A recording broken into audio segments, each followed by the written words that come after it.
Em movimento ciclo, a Livraria Lela é uma livraria que parte de todos os autores do Porto para chegar a muitos autores. Autores portugueses e autores de todo o mundo. E o Mário Cláudio é um desses autores. Um dos nossos autores, como esta livraria será sempre a sua livraria. Por isso, Mário Cláudio é o nosso autor do mês.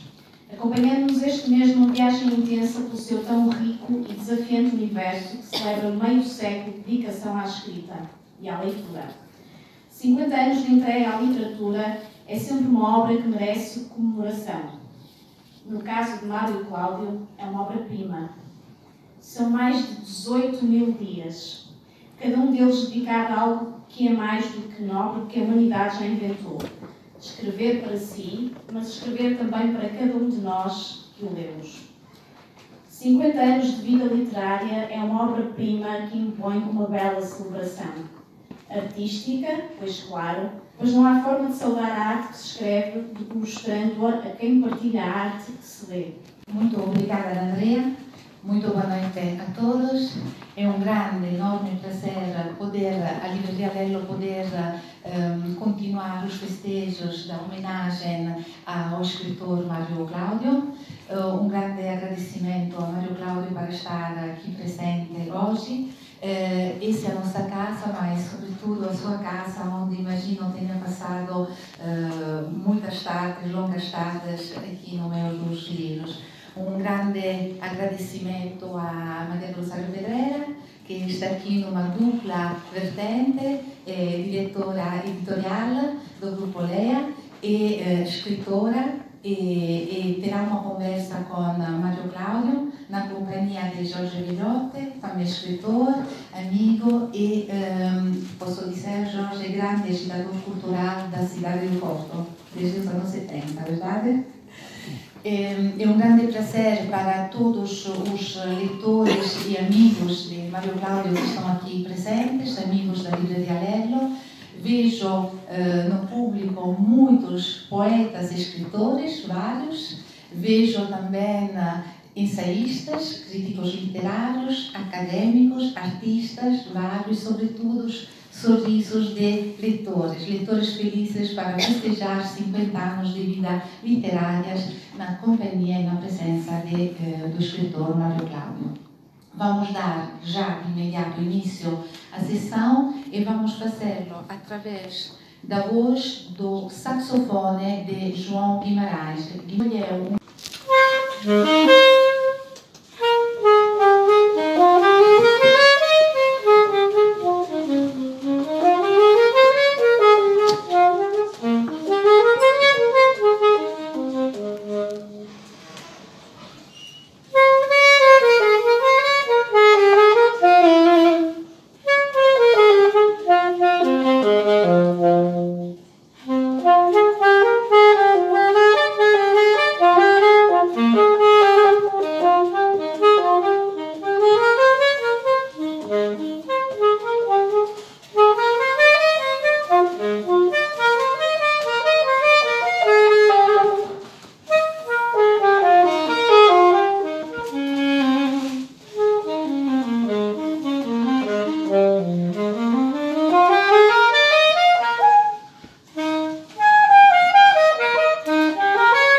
nas melhores das intenções, procurar a quadratura do círculo, ser analítico e sintético ao mesmo tempo, vou tentar decepar da melhor maneira para juntar dois textos deste livro, Uma Coroa de Navios.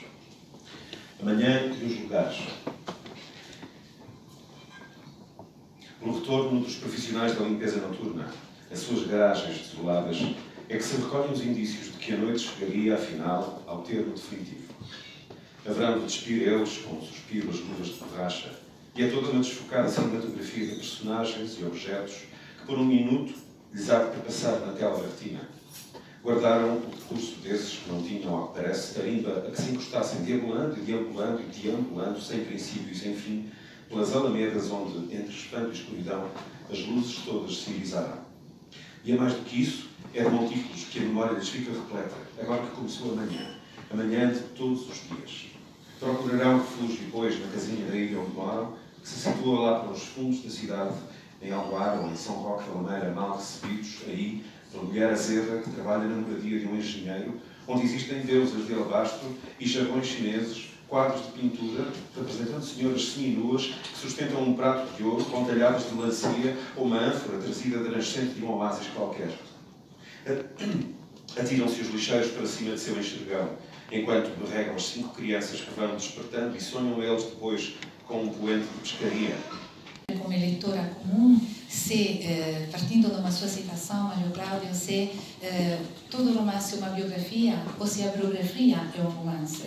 Mas depois, durante a conversa desta noite, moderada para Jorge Velhote, tentaremos de conhecer melhor Mário Cláudio, escritor, e tentar de percorrer um bocado a sua obra literária. Antes de deixar a palavra, queria dizer a todas as pessoas aqui presentes que, com a cumplicidade de Jorge Velhote, que acaba de inaugurar uma exposição na Biblioteca Almeida Garrett, temos aqui a diretora da biblioteca, que agradeço a presença, a doutora Inês Villa, ajudou, com a generosidade de Mário Cláudio, que abriu o seu acervo documental, a poder recriar na Livraria Lello um percurso bioliterário e, sobretudo, povoar até o final do mês a Livraria Lello através da sua obra, não só as obras escritas, a sua obra editorial, mas, sobretudo, de tudo aquilo que fica, todo o material que fica antes de ser publicado, por isso todos os documentos, datiloscritos e manuscritos. Queria dizer para os leitores que à vossa esquerda, à minha direita, encontrarão um percurso quase autobiográfico do escritor Mário Cláudio, partindo de uma foto de infância e partindo de um retrato, seguindo para todo esse universo que são blocos, apontamentos, agendas bioliterárias, onde se encontra, através mesmo da sua escritura, um sentimento estético muito apurado, porque a beleza estética dos seus romances parte próprio do ato da sua escrita, que é mesmo muito, muito interessante, que o leitor nunca terá acesso a essa dimensão, para depois ver o trabalho mesmo do escritor através do manuscrito, que é aqui nesse polo central, onde se vê mesmo o trabalho, a luta com a palavra, as rasuras, os acréscimos e a maneira de trabalhar a palavra. E depois, desse outro lado, à vossa direita, poderão encontrar no primeiro núcleo expositivo o Mário Cláudio, ensaísta e crítico dos seus colegas e, sobretudo, a generosidade e o intuito e a inteligência em falar dos jovens escritores. Estamos nos anos 80, acho eu, credo bem, onde se fala da jovem poesia portuguesa e portuense, citando Jorge Velhote, Helga Moreira e Amedeo Batista. E depois, no outro polo expositivo, Mário Cláudio é sim um escritor do Porto, portuense, mas um escritor universal. Escolhemos algumas críticas que fizeram história no seu percurso literário, partindo das críticas não podíamos pôr-las todas, mas selecionamos uma crítica interessantíssima de Jorge de Sena, porque implica, de facto, algum trabalho de casa. Apesar da informalidade toda que é necessário ter nestes ambientes, eu não consegui, de certa maneira, fugir e escapar a algumas questões que vou tentar que sejam leves, mas, acima de tudo, que tragam a capacidade de responder e de nos trazer um lado, às vezes, oculto, outras, do outro lado, mais sinistro, que passa por, de facto, de nós não conhecermos diretamente os nossos autores. Eu vou começar por Mário Cláudio, perguntando se não é suposto um heterónimo, ou mesmo vários, terem vida para além da capa do papel dos livros. ser uma luz de papel. Talvez baste ou não. Quem é o ator que no filme do Jorge Campos encarna o papel de Mário Cláudio? Ora bom. Está ligado, Está ligado? Não sei se conseguem ouvir-me. Conseguem? mais perto. Mas assim. Bom, eu terei que começar por agradecer este serão, que já me tocou muito e vai continuar a tocar-me. Não é apenas a habitual honra e o habitual privilégio que as pessoas agradecem em todos os postos do mundo. É um pouco mais do que isso. É, de facto, um presente precioso para mim e certamente inesquecível, porque são inúmeras as memórias que não se contêm. Desde logo, as memórias que se prendem com esta casa, que eu frequentei desde praticamente a infância, onde comprava aqueles belíssimos livros de capa azul com as ilustrações da Laura Costa, que os meus pais me ofereciam quando passávamos aqui para baixo. E depois, na adolescência, foram imensas, foram inúmeras as obras que aqui comprei. A livraria é completamente diferente.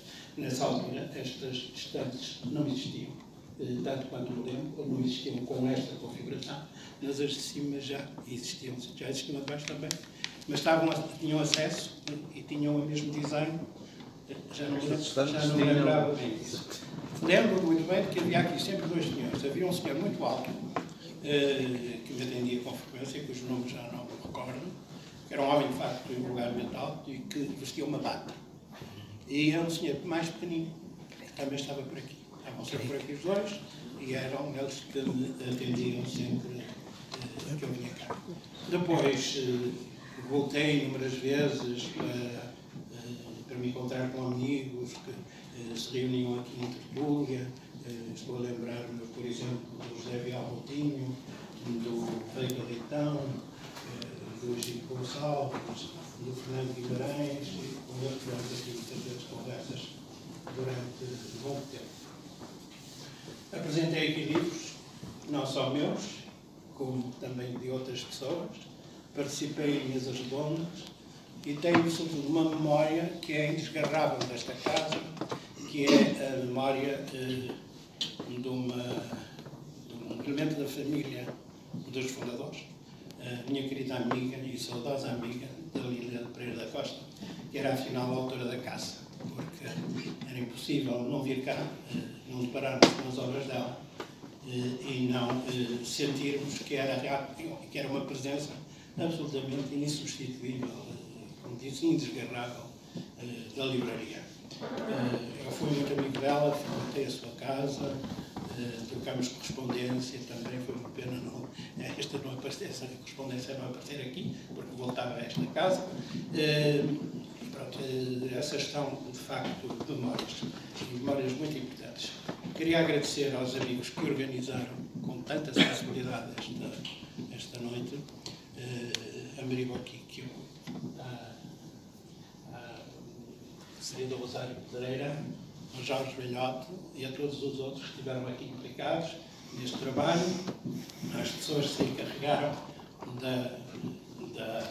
da exposição, que recolheram as peças para a exposição, e uma palavra muito especial de agradecimento à minha secretária, doutora Maria Delfina Silva, que, como sempre, foi incansável nessa recolha e na vigilância que sempre exerce, sem ferocidade, mas com firmeza, e que eu julgo que faz dela uma secretária absolutamente invejável, como haverá poucas a trabalhar com escritores de qualquer parte do mundo. Não te sentes tentado a ir um pouco além da sandália? Ora, boa noite a todos. Em primeiro lugar, eu queria agradecer o convite que me foi feito para estar aqui nesta sessão. Queria agradecer à Maria, logicamente, ter acolhido o Mário Cláudio, que é um autor que publico como o autor do mês da Livraria Lely. Queria agradecer a vossa presença nesta noite, que é certamente mágica para o Mário Cláudio, que vem a esta livraria desde pequeno. Eu acho que quando eu fui para a Leia, fui contratada com uma função muito específica, que foi a de ir fazer os novos autores. E muito pouco tempo depois de eu entrar, a editora, que então estava com o Mário Cláudio, eu penso que temporariamente, porque tinha morrido a editora do Mário Cláudio, que era a Teresa Coelho, disse-me que eu é que ia ficar com o Mário Cláudio, que parecia um pouco estranho, uma vez que eu tinha ido para lá para fazer jovens autores e o Mário Cláudio já tinha uma obra extensíssima, portanto não precisava de mim para nada. E eu desconfiei, o Mário Cláudio deve ser um autor muito complicado para alguém estar a querer ver o livro dele e passá-lo para mim, mas na verdade depois percebi que essa editora era um autor tão complicado que de facto não podia ter mais nenhum. E portanto eu considero um privilégio publicar o Mário Cláudio também porque há mais ou menos 20 anos que eu me dedico sobretudo aos jovens autores, um pouco como o Mário Cláudio também se dedica a ler muita coisa das pessoas que começam a escrever neste país e é super generoso em relação aos mais jovens. É uma das qualidades que é mesmo muito rara nos autores consagrados, darem atenção aos mais novos, lerem-nos, encaminharem-nos e ajudarem-nos, é mesmo muito, e elogiarem-nos, porque às vezes até os leem, mas ficam caladinhos e com uma certa dor de cotovelo quando eles saem nas capas dos semanários. Há quem não goste de ser ultrapassado pelos mais novos, não é o seu caso, eu acho que isso é uma grande qualidade que o Mário Cláudio tem, mas para além disso, eu, de facto, há 20 anos que estou a trabalhar com pessoas que muitas vezes estão a publicar o primeiro livro. E essas pessoas precisam naturalmente de, mesmo quando são muito boas, precisam de orientação, precisam de conselhos, precisam de saber como é que é, no fundo. E às vezes isso é muito cansativo, sobretudo a partir de uma altura em que nós sentimos que está a ser cada vez mais difícil encontrar bons autores de qualidade entre as pessoas novas. Aliás, isto prova, uma coisa que prova isto é que os prémios para autores até aos 35 anos, que eram o da Agostina Bessa Luís e o José Saramago, passaram a ser até aos 40. Portanto, isto mostra bem que é muito difícil, é cada vez mais difícil, encontrar de facto gente jovem, com capacidade narrativa, literária, etc. Portanto, para mim, uma coisa que em 2000 era fascinante, agora é cada vez mais arrancadinha e difícil. E, portanto, é muito bom quando podemos fazer um intervalo com o Mário Cláudio, porque aí assim é assim para ganhar. Verdadeira. A minha também não será aqui ou além, mas eu assumo a responsabilidade por ela. Agora os outros muitas vezes não assumem e dizem coisas que não correspondem à verdade, há sempre excessos, há maledicências. Eu não cometo maledicências comigo próprio, não faria muito sentido. Portanto, prefiro dizer a verdade e também, eu acho que isso que é uma conquista da idade, nem sempre se pode fazer isso, a partir de uma certa idade é perfeitamente indiferente que as pessoas usam isto, aquilo, aquilo outro, que gostem ou que não gostem daquilo que nós fazemos, mesmo em termos de criação literária, é perfeitamente indiferente que isso aconteça. Eu sou um frequentador do Facebook, tenho sido agredido muitas vezes, como acontece no Facebook, e até insultado, não é? E há vários insultos que passam justamente pela área do meu trabalho literário. Não é? Eu deixo ficar, não é? E normalmente não respondo, mas deixo-os lá ficar. Raramente os apago, a não ser que tenham palavrões ou coisas obscenas, etc. E para poupar os ouvidos dos outros, de facto, apago. Mas é vulgar, por exemplo, quando uma pessoa não concorda com uma opinião minha, e aconteceu isso recentemente no âmbito de uma classe, que eu respeito imenso, que são os professores, não é? Os professores do ensino secundário, que se movem numa área que eu conheço muito bem, porque frequentei escolas durante muitos anos e continuo a frequentar, e aquilo que eu disse foi que, a meu ver, a maioria dos professores de língua e literatura portuguesa não tinham grandes hábitos de leitura. Eu disse a maioria, mas eles leram logo como se fossem todos, não é? Todos, e então insultaram e ameaçavam. A ameaça é sempre a mesma. Nunca mais vou ler um livro seu. Vou continuar a não ler um livro seu. Não, nunca vai ler. ler, porque nunca leu. Nem meus, nem de ninguém. Pronto. Na mesma instituição, que foi uma caixa de previdência, onde eu fui parar para maus meus pecados, realmente trabalhos burocráticos não se iam muito bem comigo, mas logo que regressei da Guiné, tinha estado a prestar serviço militar, precisava de ganhar a vida, e era para lá que os licenciados em Direito eram encaminhados para chefes de uma secção, uma divisão, não eram secções. A secção que eu chefiava chamava-se Secção de Beneficiários, que tinha, além de mim, 2 homens, e o resto eram 50 e tal mulheres. Portanto, isso desde logo era terrorizador para quem quer que entrasse ali para um primeiro emprego, que era o primeiro emprego. Bom, o que acontece é que havia uma senhora, o jornalista era inspetor, e havia uma senhora que era assistente social, que era uma senhora já há alguns anos, e que era poetisa. Ela se dizia poetisa, cultivava a poesia, mas escrevia uma poesia muito emotiva, amorosa, com grandes augustos de desejo e com uma grande amplitude como é que eu posso dizer?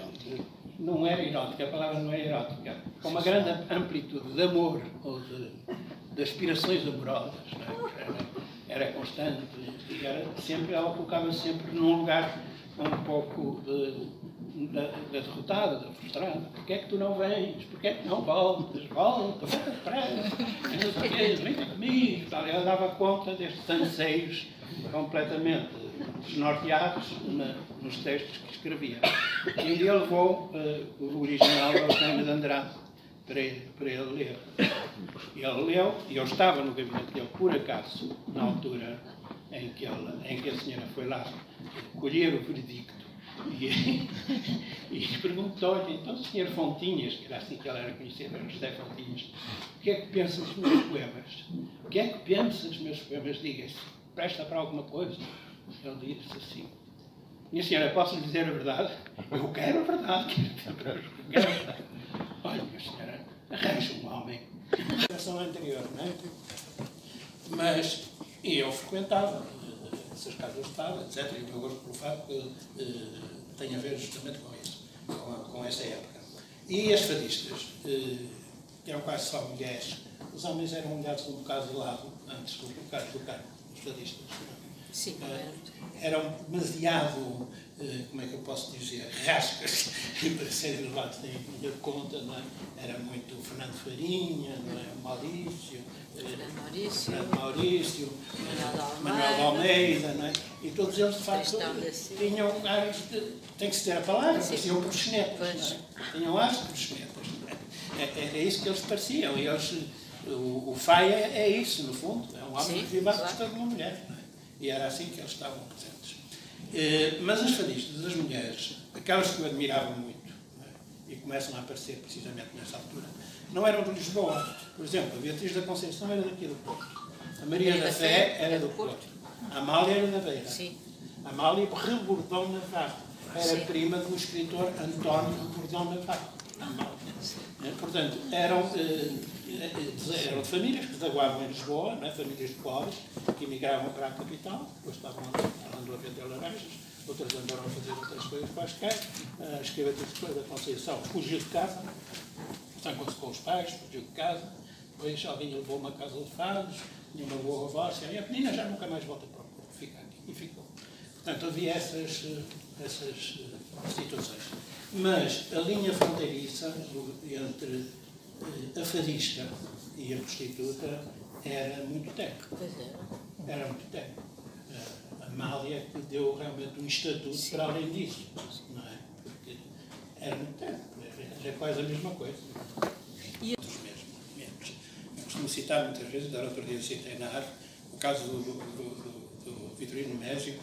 Eu frequentava as aulas dele, embora estivesse em Direito, mas atravessava muito a faculdade em Lisboa para ir à Faculdade de Letras só a ouvir as aulas dele, que era a literatura brasileira, até por cima, não é? Mas que ele não falava de tudo menos da literatura brasileira. Eu começava a falar da literatura brasileira, o Noroeste sobre a literatura nordestina, sobre, enfim, os retirantes, sobre aquela história toda, falava no Portinari e tal, e depois, quando às tantas, já não estava a falar nisso, estava a falar, por exemplo, numa receita para como é que nos Açores se fazia caldeirada, que era uma coisa já completamente diferente. E lembro-me que uma vez, numa aula, ele disse isto, que nunca mais me esqueci disso.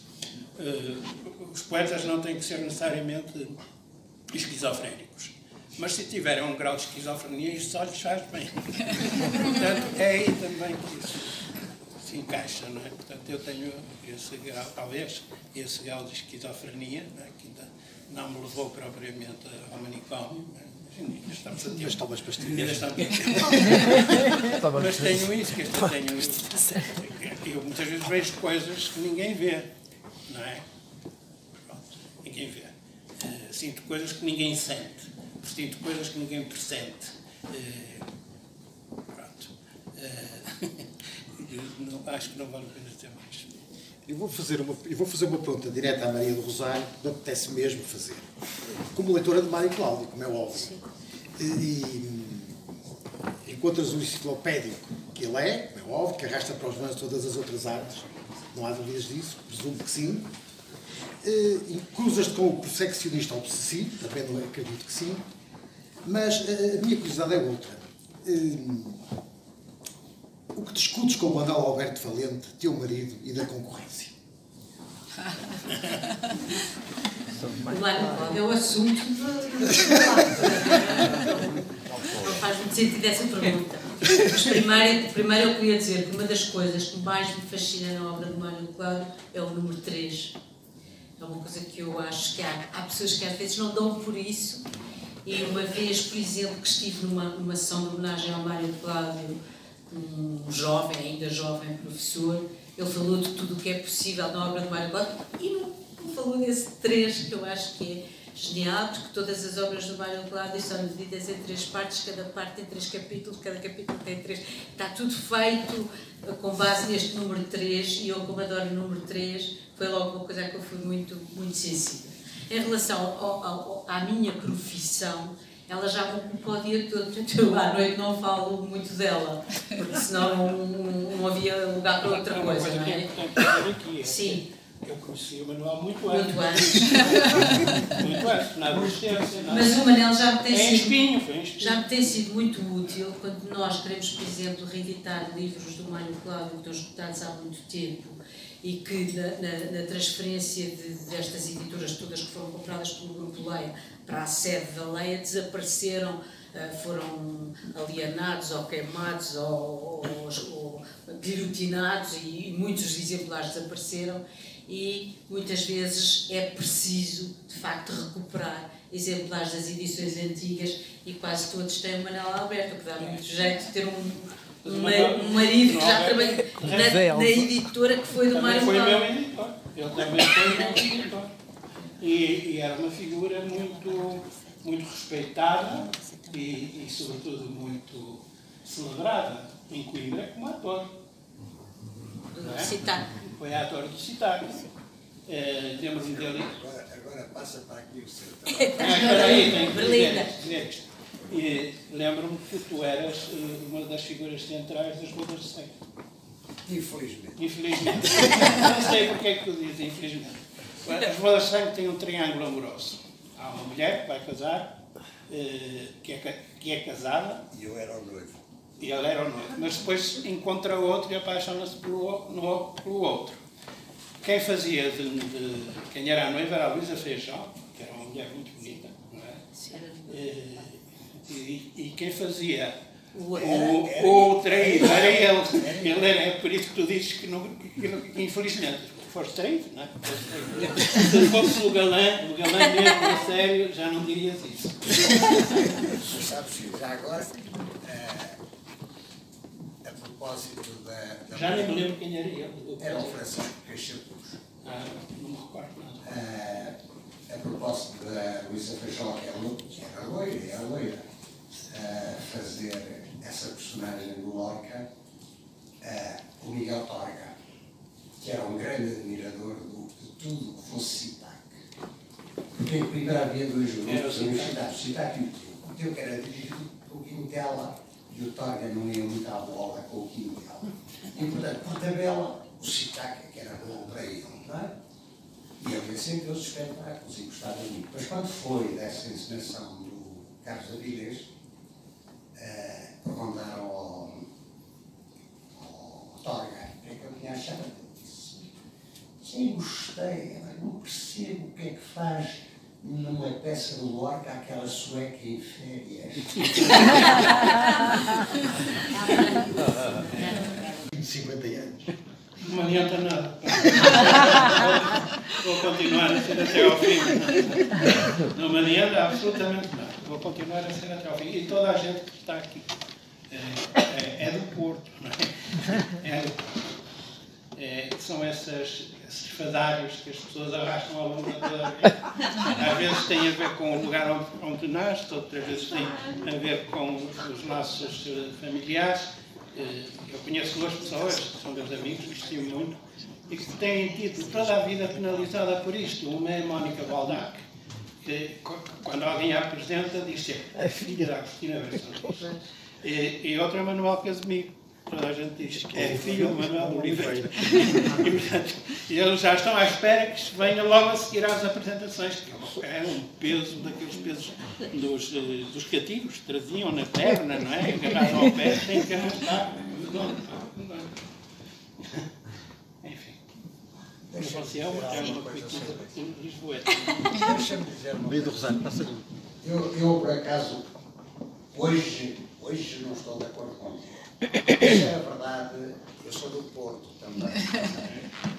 Isso era verdade há 30 anos, ou há 40 anos. Eu recordo aqui, por exemplo, um caso que eu acho que foi muito prejudicado na sua projeção como poeta, por ser do Porto, que foi o Egito Gonçalves. E o próprio Pina. E o próprio Pina, o Manel. Sim, até um determinado momento. Mas até muito tarde. Também é outro caso desses. Mas o Egito, por exemplo, hoje é um poeta que está praticamente esquecido, não é? Eu tenho estado a tentar ver se consigo republicá-lo. Infelizmente há uma questão de direitos, enfim, entre duas pessoas, a filha, portanto não tem sido fácil esse. Mas eu julgo que hoje isso já não é tanto assim. Tu, em concreto, eu acho que ninguém hoje te vê como um escritor do Porto. Ainda vem. O Norte, não sei o quê. És um escritor do Porto, porque vives no Porto, mas ninguém te vê num sentido localista, digamos assim. Não, mas ainda há relativamente pouco tempo, quando existia o Museu Nacional de Literatura, e havia uma grande discussão, que o Porto já tinha um Museu Nacional no Salvador, eram muitos argumentos que se utilizavam. E chegou a discutir-se a vinda para o Museu Nacional de Literatura, que foi uma criação da Vila Ferreira, do espólio completo de Fernando Pessoa, isto antes da existência da Casa de Fernando Pessoa. E houve um clamor lá de baixo, mas nós agora, para consultarmos o Pessoa, temos que ir ao Porto. O argumento era esse, que era para estudarmos o Pessoa, temos que ir ao Porto. Bom, a razão era esta. Mas eu recordo, por exemplo, de dois episódios que ocorreram comigo com um homem que já faleceu e que era um realizador de cinema não de grande qualidade, mas que um dia quis conhecer porque tinha a intenção de fazer um filme sobre o Amadeu. E ele recebeu aqui no Porto, muito bem, conversamos. E para o meu grande espanto, pouco depois de me conhecer, ele disse assim: vocês aqui no Porto, o que é que fazem à noite? O que é que fazem à noite? E eu disse: normalmente ficamos encolhidinhos ao canto da areia, é tudo muito escuro, mal de elétrica, ele percebeu. Deixa-me ficar, não valorizou muito de mim, achou muita graça, não teve grande sentido de humor. Mas ele depois veio de Lisboa e ele, nessa altura, já me tratava e disse-me assim: eu vou-te levar a um sítio formidável, a um bar. Eu serve alguma coisa que não sei se sabes o que é. Irish Cream, sabes o que é? Eu era oportunense, descia à capital, não tinha direito de saber o que era o Irish Cream. Mas olha, eu acho que isso, agora sinceramente. E nesse dia eu tive a percepção nítida que nunca mais ia deixar de escrever. E aquilo fazia parte realmente da minha natureza. Fosse bom, fosse mau, que importava, não é? Eu lembro-me que muitas vezes os alunos na escola de jornalismo, e que escreviam, o que é natural, numa escola de jornalismo, escrita criativa, não é? Vinham ter comigo e perguntavam-me se eu gostava, se não gostava. Umas vezes a pergunta era muito simples: o professor acha que eu posso vir a ser escritor? Que é uma pergunta um pouco ingênua que os jovens fazem, mas que tem algum cabimento. Eu respondia: se você não conseguir viver sem escrever, é com certeza um escritor. Mas pode ser também um escritor conseguindo viver sem escrever. Há escritores de domingo, não é? Agora, acho que um escritor a sério, ou como eu entendo que é um escritor a sério, é alguém para quem a escrita é algo biológico, não é? É algo fisiológico, se quiser, não é? Portanto, tem a ver com uma natureza. De resto, em qualquer atividade criativa tem que ser isso. Quer dizer, não concebo um músico a sério, um compositor a sério, que componha 5 em 5 anos uma modinha para ser cantada por Kim Barreiros, não é? Não é propriamente essa a minha ideia de composição musical. Não é? O elemento propulsor da escrita foi principalmente a obra de Agostinho. E curiosamente não foi em nenhum livro. Foi porque eu estava na Guiné, os livros de Agostinho não chegavam à Guiné com cálculo, a não ser quando se vinham para cá, a família assim, depois comecei a pedir. Mas o primeiro contacto que eu tive com a prosa da Agostina foi através de crónicas que ela publicava no Diário Popular. E aquelas crónicas para mim foram absolutamente reveladoras, foram uma iluminação, não é? E foi a partir daí que eu senti que de facto a poesia era uma coisa absolutamente secundária e eu queria fazer outras coisas. E comecei a escrever então o texto do Romão assim, foi aí que começou. Depois, claro, pedi os livros da Agostina, etc. E evidente que no início não deixou de haver pessoas que, com toda a justificação, conotaram com a Agostina, não é?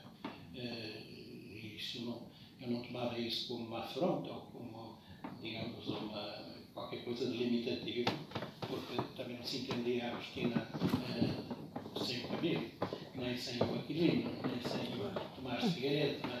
Também não se entendia. Portanto, era toda uma tradição em que eu me sentia bem. É a nossa família. Onde se sente bem, que é uns seriam os pais do Digo, outros seriam eu, por exemplo, era aquele guarda que não há estaria que se põe amordaçado em cima da honrou a linhagem. Então posso ser só outra coisa, aqui este homem é um escritor, já aqui foi referido, com uma componente aparentemente autobiográfica, de grande escavação do eu, mas ao mesmo tempo tem uma grande tendência, desculpem lá o palavrão, autoanímica, não é? De escrever como o outro. E o grande acontecimento, ou o acontecimento maior dessa componente sua é o Tiago Veiga. Claro. Quanto é que o Tiago Veiga, eu sei que o próprio Mário preza muito como obra de grande força a biografia dele. Em todo caso, ele é um poeta. E propiciou-lhe vir a publicar ótimos livros de poesia, acho eu, não é? Porque na biografia... Não sou eu aí, não é? Eu respeitei isso. Agora a questão que se põe aqui é esta, é a questão da alteridade, que eu falo muitas vezes. Uma parte das vezes eu não me reconheço naquilo que escrevi. O primeiro texto foi aquele que já não tem nada a ver com aquilo. Parecia uma coisa de outra pessoa. E aconteceu-me isso na sessão da árvore, quando um fado foi cantado. Já não se lembrava? Não me lembrava que ele era mesmo, uma coisa chamada Pai. Sim. Não é? Esse fado, não sabia, não me reconhecia naquele fado, mas isso acontece muitas vezes. Às vezes acontece de uma forma neutra, nem para bem, nem para mal, mas outras vezes de uma forma muito desconfortável, não é? Mas fui eu que escrevi esta porcaria. Isso acontece muitas vezes. Passado há muito tempo, ir ver uma coisa que se escreveu, escrevi isto. Isto é uma coisa de... E o contrário também. Mas era isso que eu ia dizer, o contrário também. Achar genial uma coisa. No momento posso achar o melhor que eu escrevi desde sempre, Eu nunca escrevi nada tão bom como isso. Mas 3 vezes depois já não é. Com os seus amigos, na companhia da Maria do Rosário Pedreira, na companhia de Jorge Velhote, na companhia dos seus leitores. E agora eu vou fazer a última pergunta da noite, que é uma pergunta, uma curiosidade pessoal como sua leitora. Acompanho desde algum tempo o seu percurso literário e penso, refleto em 50 anos de vida literárias, em muitas perguntas que lhe fizeram, em muitas entrevistas que Mário Cláudio deu, e pergunto-me, qual é a pergunta que nunca ninguém lhe fez? E qual é a resposta que gostaria de ter dado e que não tive oportunidade? Essa noite, para concluir a noite, deixo-lhe. É uma bomba, não é? Uma bomba, deixa uma bomba. Na mão, uma bomba. Viu lá o que é que vais perguntar? Não sei. Evidentemente teria que ser alguma coisa ligada a uma fragilidade minha, não é? Eu tenho tantas que não sei por onde começar, não é? Tenho muitas fragilidades. Mas sou um homem muito cuidadoso, não é? Sou um tipo... sou um fóbico, não é? Podia ser alguém que... alguma coisa que passasse por aí, não é? Perguntar de que é que eu tenho realmente medo, não é? Era muito difícil responder. Há uma coisa que eu não tenho medo da morte. Compreendo. As pessoas normalmente dizem, eu não tenho medo da morte, mas tenho medo de morrer. É vulgar as pessoas dizerem isso, tenho medo de morrer, ou da forma como vou morrer. Eu não tenho medo disso, não é? Eu tenho, o medo que eu tenho é que é não acreditar, tenho medo de um dia deixar de acreditar naquilo que acredito. Pronto. Isso assim já exprime alguma coisa. E o que eu acredito é que nós construímos, assim, em termos muito sintéticos, nós construímos a realidade, não é? Como acontece na teoria quântica, na mecânica quântica, etc. E a realidade não é só esta. A morte faz parte dessa realidade e o que está para lá também faz parte. Portanto, vamos acabar por viver aquilo que nós inventarmos. Muito obrigada, Mário Cláudio.